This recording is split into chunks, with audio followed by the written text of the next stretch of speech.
अन्यथा मेरा टोला वापस करवा दीजिए। भगवत से बताओ। उत्तान पाद के जबान के ऊपर कोई भी शब्द नहीं आया, कुछ नहीं बोल सके उत्तान पाद। बड़ी रानी सुनीति को सुनने के लिए मिला कि छोटी रानी घर आने से इनकार कर रही है। भागी भाग करके छोटी रानी के सामने पहुंच गई, दोनों हाथ जोड़ेगा, बहन तुम मेरे साथ चली चलो। इतने सालों तक भला मेरे गर्भ से किसी भी संतान ने जन्म नहीं लिया, तुम्हारे गर्भ से कोई ना कोई पुत्र जरूर जन्म ले लेगा। भला ये 5पन का कलंक तो मिट ही जाएगा। इसलिए बहन तुम मेरे हाथ साथ चली चलो। आंखों में आंसू लेकर के बड़ी रानी बोली, बहन नहीं माना, चलो संभालो जा घर को, मैं तो तेरी दासी बन जाऊंगी।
पत्थर बनी कले को नाई।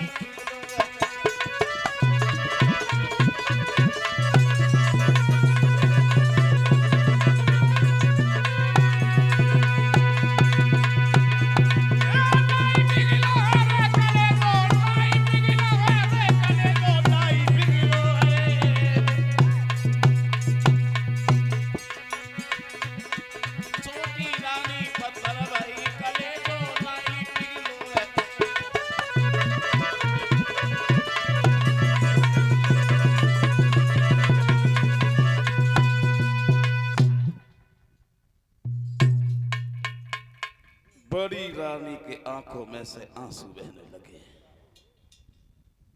बोली रानी,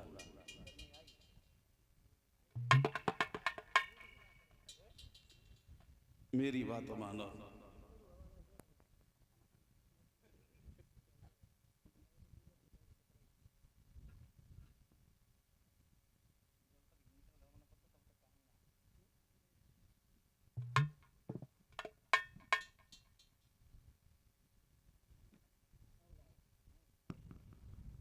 कब है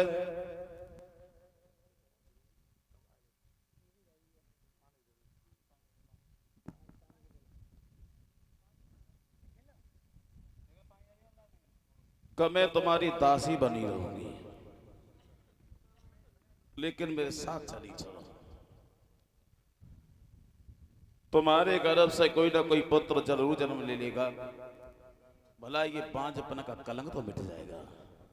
इसलिए बहन मेरी बात माना, मुझे कुछ नहीं चाहिए, दो दो रोटी देती रहना, मैं तुम्हारी दासी बनी रहूंगी।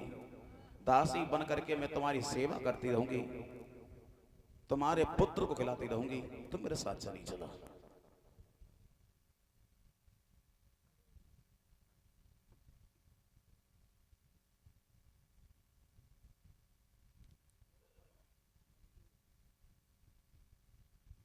का संध्या महाराज, ये क्या कह रही है? इसे कहाँ मालूम है कि माँ की ममता होती क्या है, क्योंकि कभी माँ बनी नहीं है। कारण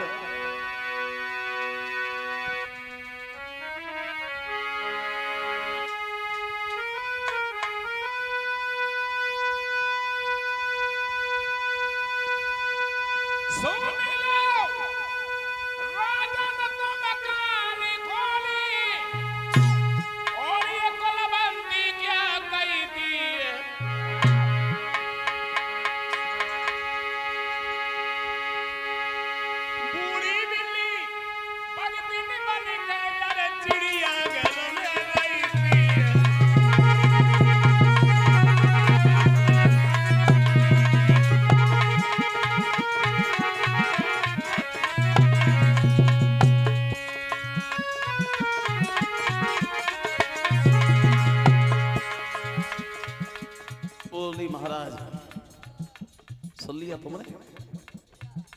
इसे कहाँ मालूम है कि माँ की ममता होती क्या है, क्योंकि कभी माँ बनी नहीं है।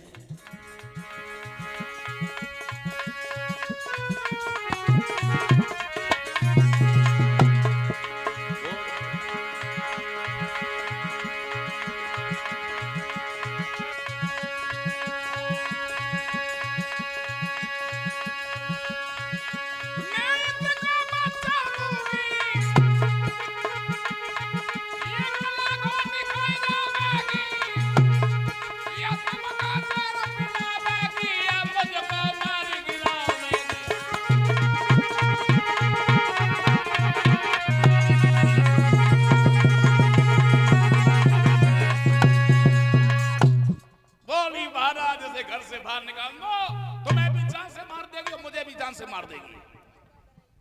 भागवत श्रोता, उत्तान पाद की जबान के ऊपर कोई भी शब्द नहीं आया,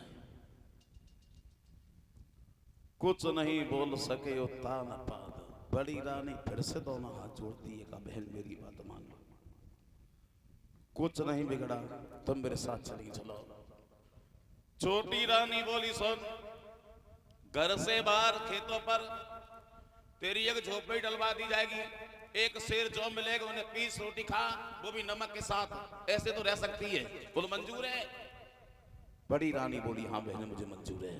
तो देखो, घर से बाहर खेतों पर बड़ी रानी सुनीति की एक झोपड़ी डलवा दी गई, वहां पर सुनीति रहने लगी। इधर महाराज उत्तान पाद के साथ छोटी रानी सुरक्षित रहने लगी। क्या बीत रही थी सुनीति पर, उसे अपने पति से अलग किया गया कि आंखें से आंसू भर आए, घर से महारानी चल दी।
एक बार सुनी थी, झोपड़ी से निकल करके बाग में मरने के लिए गई। रास्ते में रोती हुई जा रही है, सोच रही है भारे प्रभु कैसी तेरी लीला है, कहीं पर धूप है कहीं पर छाया है। इस तरह का जन्म दे तो उसकी गोदी कभी खाली न रखे। क्या करे क्या न करे। सोचा भारे दुनिया बनाने वाले कैसे तूने दुनिया बनाई।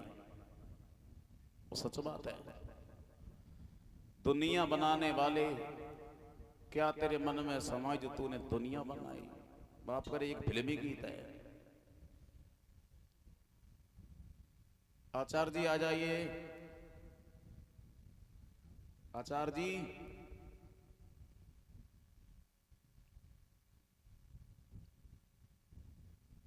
दुनिया बनाने वाले क्या तेरे मन में समाई जो तूने दुनिया बनाई।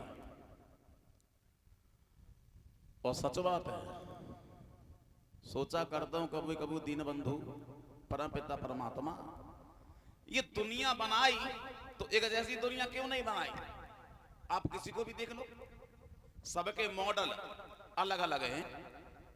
किसी की नाक बड़ी है तो किसी की छोटी है, कोई काला है तो कोई गोरा है, कोई मोटा है तो कोई पतला है। किसी के पास इतना धन है वो ये सोचता है इसे रखे तो का रखें, और किसी के पास इतना भी धन नहीं है जो वो 2 वक्त की रोटी भी खा सके। कैसी दुनिया बनाई। सुनीति रोती हुई जा रही थी, सोचती जा रही थी। अकस्मात आवाज सोच रही है तेरे किसी वृक्ष पे फल लटके और काव के ऊपर लगी फरी।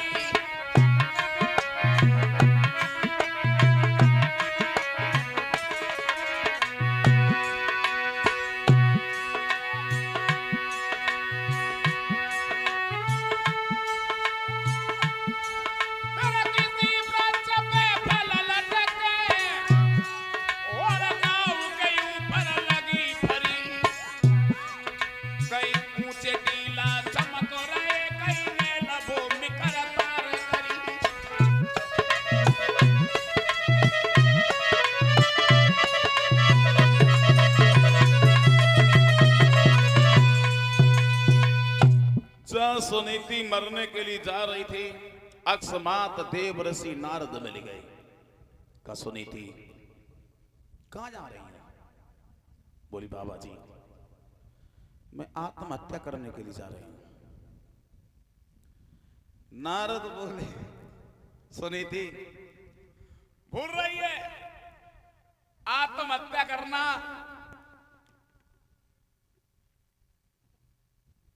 इससे बड़ा कोई पाप नहीं होता, और तू मरना क्यों चाहती है। सुनी तो बोली बाबा जी इतने सालों तक भला मेरे गर्भ से किसी भी संतान ने जन्म नहीं लिया। इस वजह से मैंने अपने महाराज का दूसरा विवाह करवाया। जो मेरी बहन आई उसने मुझे घर से बेघर कर दिया। अब मेरे मरने के सिवा और मेरे पास कुछ नहीं है। तो देव ऋषि नारद बोले सुनीति मर जा, मरने से तुम्हें संतान मिल जा तो मर जा, ऐसा तो नहीं होगा, घर लौट जा। अरे तेरी गोदी में कुमारवे को आई जाए गोरी घर लौटी जाइए।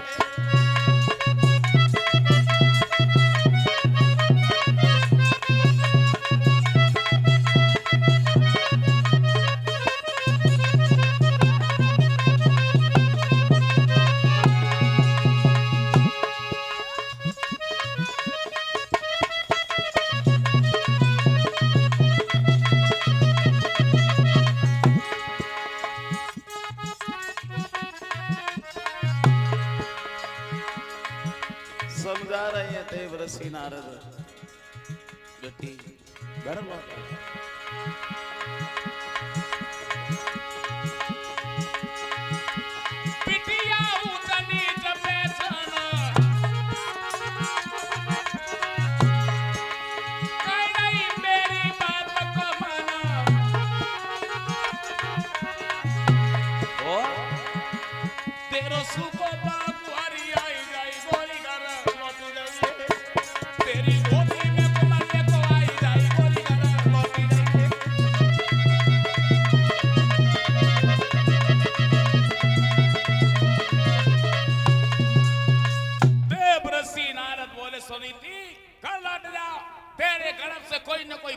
जरूर जन्म ले लेगा।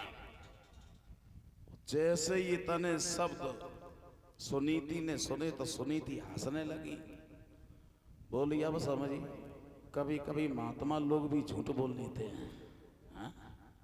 बाबा जी इतने सालों तक भला मेरे गर्भ से किसी भी संतान जन्म नहीं लिया, क्या तुम्हारे आशीर्वाद से मेरे गर्भ से एक पुत्र का जन्म हो सकता है? देव ऋषि नारद बोले हाँ बेटी, क्योंकि मुझे भगवान के ऊपर पूर्ण विश्वास है। भगवान के घर देर है अंधेर नहीं है। सुनीति बिगड़ी में कोई भी किसी का नहीं होता है, सब धोखा दे जाते हैं। हितकारी व्यवहारी परिवारी सारी चाहे घरवारी सब, तब उनका भगवान के अलावा दूसरा कोई सहारा नहीं होता। इसलिए बेटे घर लौट जा। 501 रुपये आए हैं हमारे करीब, हमारे फूफा जी की तरफ से। फूफा जी की तरफ से 500 रुपया जो हमारे करीब आए हैं, नगरा धनी के रहने वाले हैं, और 100 रुपया विपिन ये लहरा के रहने वाले हैं। तो देव ऋषि नारद की बात मान करके बड़ी रानी सुनीति जो थी ये अपने घर लौट आई।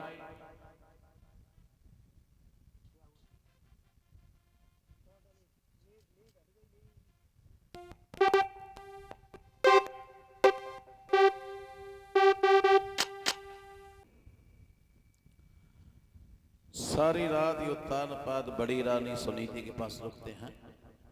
सवेरा हुआ तो छोटी रानी सूरज के पास के लिए चले। क्या देखा? सूरज दरवाजे पर खड़ी थी। जैसे ही उत्तान पात को आता हुआ देखा, भाग करके सामने पहुंची, बोली महाराज कहां रहे? सारी रात कहां रहे? नहीं बताओगे? मालूम है, पूरी बात मालूम है।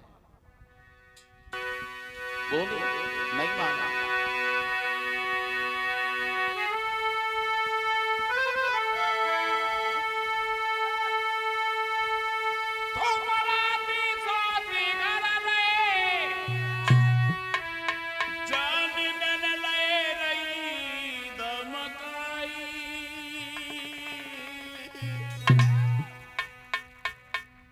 बाद न की कर ले याद रे, जब कसम हमारी खाई।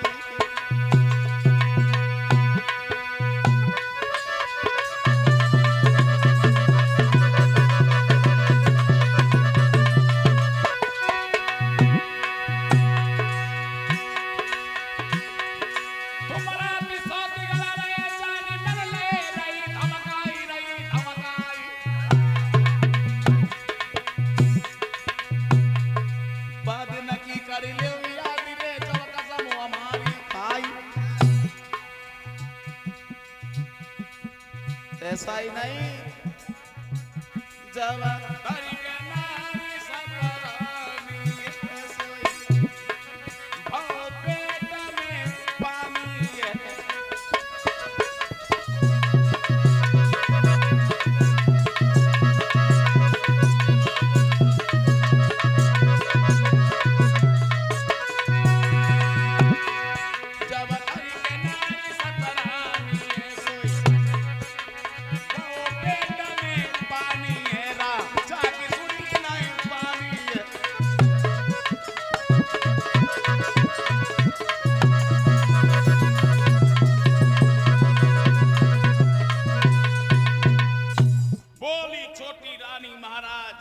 मुझे मालूम है तुम सारी रात में सोते ना, बाहर है, याद करो तुमने मेरी कसम खाई थी, ये कहा था अम्मा कभी नहीं जाएंगे, क्यों गए? अरे मैंने पूछा क्यों गए? जैसे ही तने शब्द उत्तान पाद ने सुने तो उत्तान पाद को क्रोध आ गया। बोले चलो जब देखो तब उसी की बात है, जब देखो तब उसी की बात। तूने घर से बेघर कर दिया, अब भी अगर तेरे दिल में तसल्ली नहीं है, तलवार उठा और जान से मार दे। सरोज बोली महाराज तो इसका मतलब भाने गए तो कोई बात नहीं, जाना भी नहीं, बता देती। हाथ पकड़ा अपने साथ ले आए। इधर उत्तान पाद छोटी रानी के साथ में रहने लगे।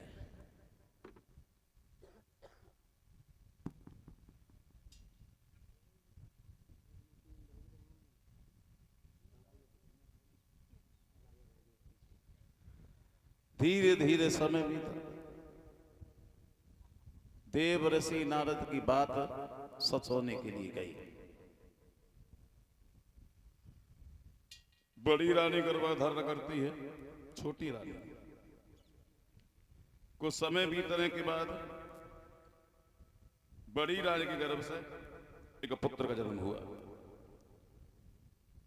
और समय बीता तो छोटी रानी के गर्भ से एक पुत्र का जन्म हुआ, लेकिन दोनों रानियों की किस्मत अलग अलग।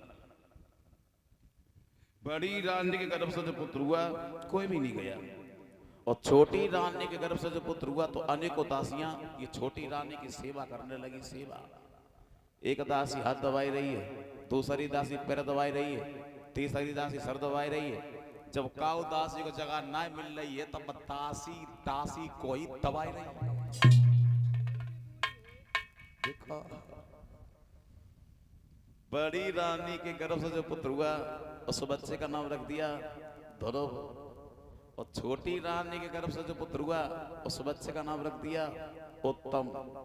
ध्रुव और उत्तम दोनों बच्चों की भी किस्मत अलग अलग है। ध्रुव और उत्तम कुछ समझदार हुए, कितने खेलने के लायक। एक बार उत्तम बोला चलो भैया आज हम तुम दोनों पिताजी के दरबार में खेलने के लिए चले। चलो। ध्रुव और उत्तम चले, पहुंच गए जहां पर महाराज उत्तानपाद का दरबार लगा हुआ था। और जैसे ही उत्तानपाद ने अपने दोनों बच्चों को आता हुआ देखा तो मन में एक बात सोची, उत्तम को तो हम रोजाना गोद में लेते हैं, चलो आज हम अपने बड़े बेटे ध्रुव को गोद में ले लें। उत्तानपाद ने ध्रुव को अपनी गोद में ले लिया।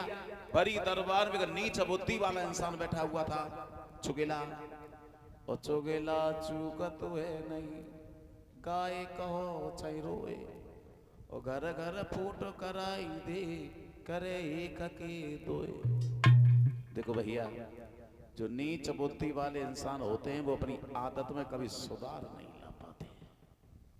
आदत वाला कभी आदत नहीं भूलता।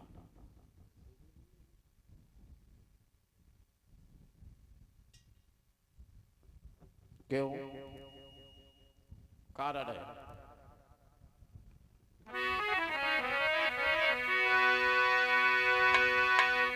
चुगला चुकट है नहीं, गाय कहो चाहे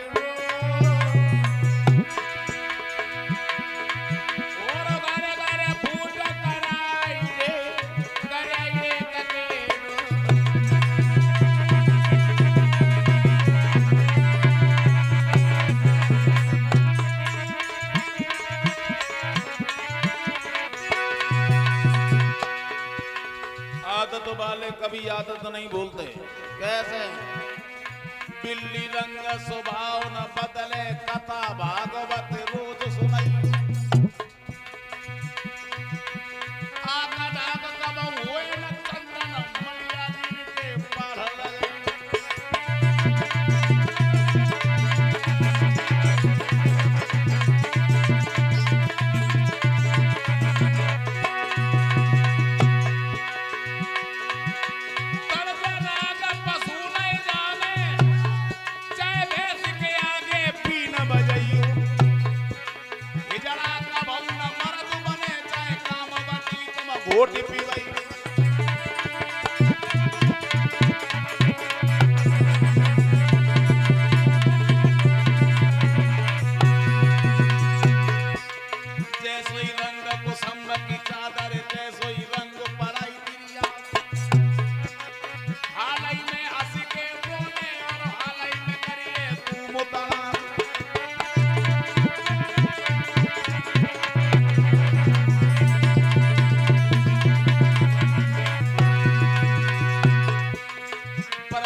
जैसी जाकी भावन मते सोई तेने सुहाय सबे नीव करवो लगे ऊंट प्रेम से खाए। छुगला उस पर नहीं देखा गया, उठा भागा, भाग करके छोटी रानी सूरज के सामने पहुंच गया। कि महारानी तुम्हारा लड़का जमीन पे खड़ा है और तुम्हारी सौत का लड़का महाराज की गोदी में बैठा हुआ है। मुझ पे देखा नहीं गया, मैं धीरे से निकल आया और जैसे ही इतने शब्द छोटी रानी ने सुने तो भागी। पहुंच गई जहां पर उत्तान पात का दरबार लगा हुआ था और आगे बढ़ करके ध्रुव के काल में तमाचा दिया का दृष्टा। तेरी इतनी हिम्मत जो मेरे पति गोदी में बैठ गया। का ध्रुव तेरी कहां किस्मत है जो राजा की गोदी में बैठे। का ध्रुव अगर तूने तपस्या की होती, भगवान का भजन किया होता तो तू दासी का नहीं बल्कि मेरा लड़का बनता। तो सच बात है, सही कहा उसने। भगवान का भजन किया होता, भगवान की तपस्या की होती तो तू दासी का नहीं बल्कि मेरा लड़का बनता। हर किसी की किस्मत नहीं है जो बड़े घर में जन्म मिल जाए। हर किसी की किस्मत नहीं है जो बड़े घर में जन्म मिल जाए। देखा होगा आप लोगों ने, कितने भी पैसे वाले हैं, जितने पैसे वाले हैं उनके घर में उनके पास एक लड़का होगा या दो लड़के होंगे बस। और हमने देखिए भगवान की कृपा से जहां घुटना ना पूछते था लाइन लगी है।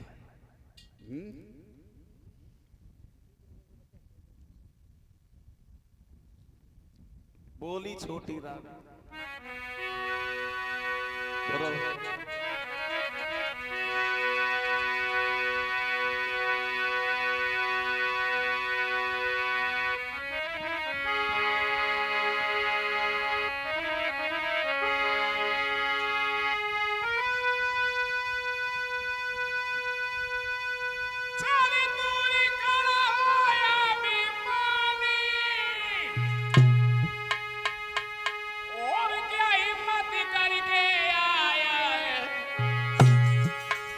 अपने पति से बोली,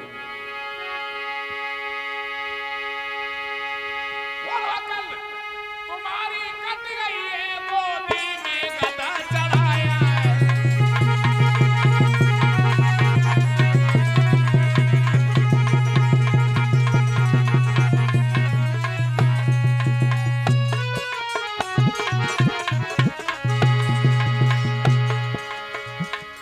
बोली ध्रुव अरे तेरी कहा किस्मत है जो राजा की गोदी में बैठे।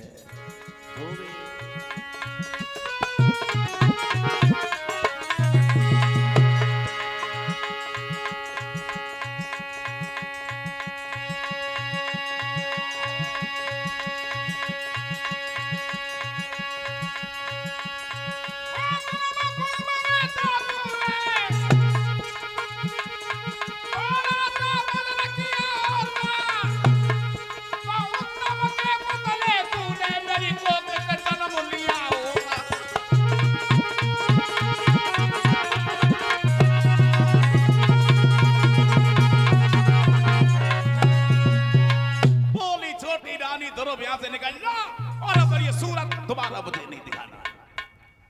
भगवत श्रोता ध्रुव रोता हुआ वहां से अपनी बड़ी मां सुनीति के सामने पहुंच गया। और जैसे ही सुनीति ने ध्रुव को रोता हुआ देखा तो बेटा रो रहे हो, क्या बात है, किसने मारा है? ध्रुव समझा रहे हैं मैया। अरे रोए रोए ध्रुव महाराज मैया मोए मौसिया ने मार।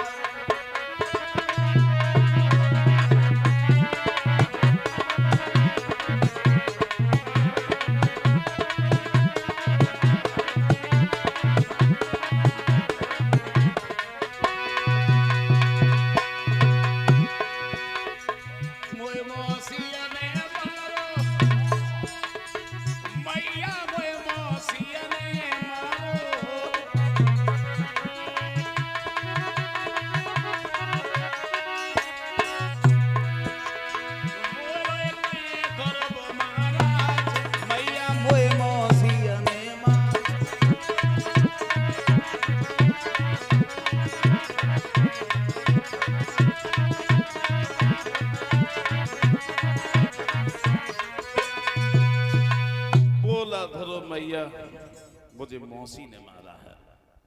सुनीत बोली बेटा क्या तुम्हें मौसी के मारने का दुख हुआ? मौसी भी एक मां के समान होती है, इतना बड़ा दुख। ध्रुव बोले मैया मुझे मौसी के मारने का तो बिल्कुल दुख नहीं हुआ। फिर तुम रोए क्यों? तो आंखों में आंसू लेकर के जरा सा बालक ध्रुव बोला मैया हम और उत्तम भैया पिताजी के दरबार में खेलने के लिए गए थे, तो वहां बबूला ने मैया प्यार से मोए गोदी में बैठा रो। मौसी ने पकड़ी पाई रे धकेला मैया मारो।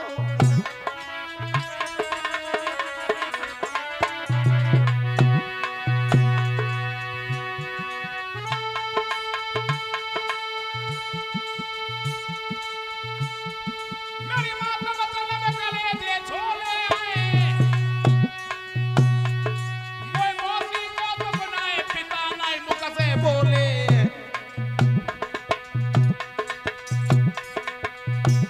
सोई सुन लाला की बात मात की लगी वर।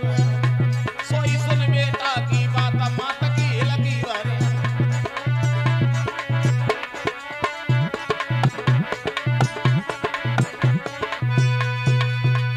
बोले ध्रुव मैया हम और उत्तम भैया ये पिताजी के दरबार में खेलने के लिए गए थे। पिताजी ने मुझे अपनी गोद में ले लिया। मौसी पता नहीं कहां से भागती हुई चली आई। मौसी मुझे मारती रही लेकिन मेरे पिताजी ने मुझे बचाया भी नहीं। मिसवा सा तो सुनीति के मुंह से एक बात निकल गई कि बेटा अगर वो तुम्हारे पिता होते तो जरूर तुम्हें बचाते। ध्रुव बोले मैया फिर मेरे पिता कौन है? तो सुनीति ने समझाने के लिए कह दिया कि बेटा तुम्हारे पिता का नाम है भगवान और भगवान हर जगह रहते हैं। ध्रुव बोले मैया तुम झूठ बोल रही। क्यों? कहा अगर भगवान हर जगह होते तो क्या मौसी मुझे मारती रही, भगवान मुझे बचाने के लिए नहीं आते? नहीं। 100 रुपया है विक्रम शास्त्री जी की तरफ से अवधनगर नंगला रामलाल, इन्होंने लिखा है आला सुना दो भाई जी।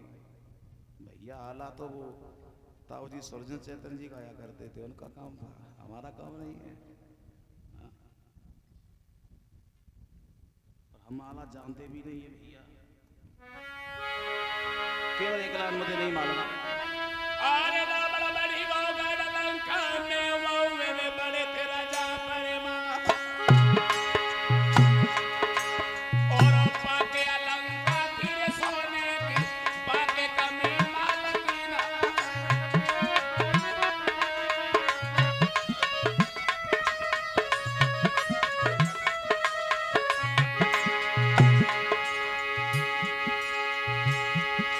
और बुआरी लाओ चनक दलारी माने हरी बिलम देना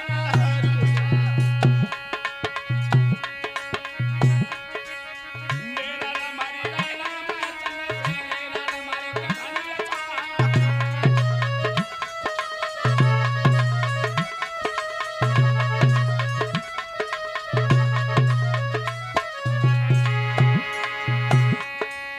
तंगे भी जड़ायू दलत भी लगे नीलक चौथी खता को खा।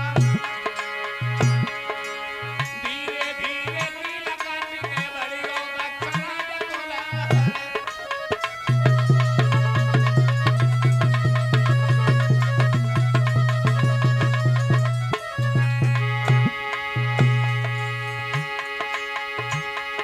वो तिला निकालो चबा सिर का लो बड़ियो।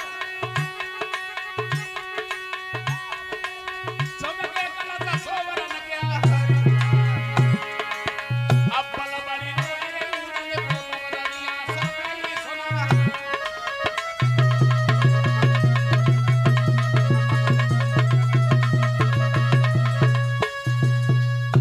आइए कथा।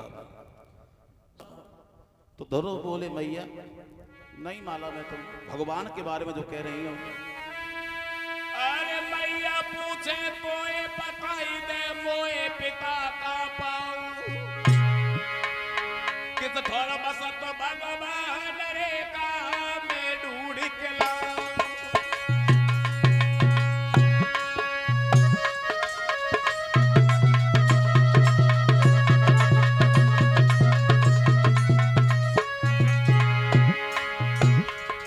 समझा रहे ध्रुव मैया, पिता कहाँ है?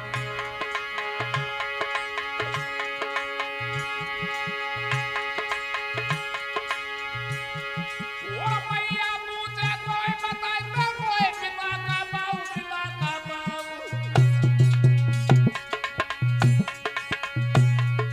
किस जगह बस तो भगवान रे काम में ढूंढ के लाओ।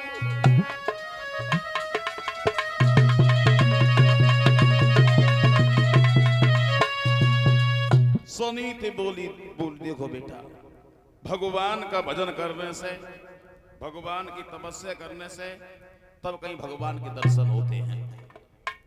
देखो,